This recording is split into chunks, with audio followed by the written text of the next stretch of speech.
Cette femme s'appelle Yuko Sugimoto. Sa photo, prise le lendemain de la catastrophe à Ishinomaki, a fait le tour du monde.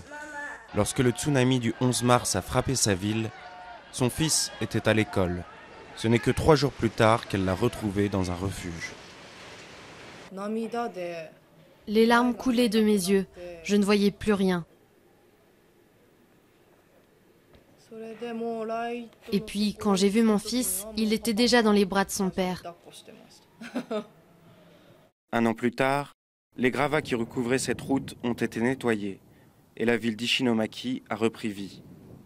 Mais au bord de la mer, des tonnes de débris sont toujours entassés.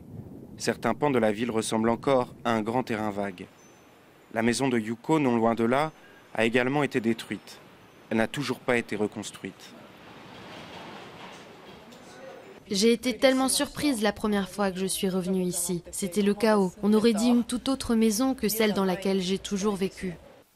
Aujourd'hui, Yuko, son mari et son fils habitent à quelques kilomètres dans une maison prêtée par un ami. 1 an après, ils mènent une vie normale. Mais la célébrité de Yuko a perturbé son rapport avec les autres victimes du tsunami. À Ishinomaki, il y a des gens qui ont beaucoup plus souffert que moi. Je me sens coupable vis-à-vis d'eux. Quand j'ai été invitée en France, j'ai été choquée. Je me suis dit que ce n'était pas mon rôle. Je ne l'ai dit à personne, hormis à ma famille et à quelques proches.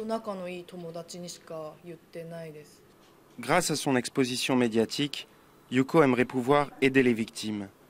Mais elle veut surtout réconforter son fils. Selon elle, le tsunami et cette séparation de 3 jours ont laissé en lui une marque profonde.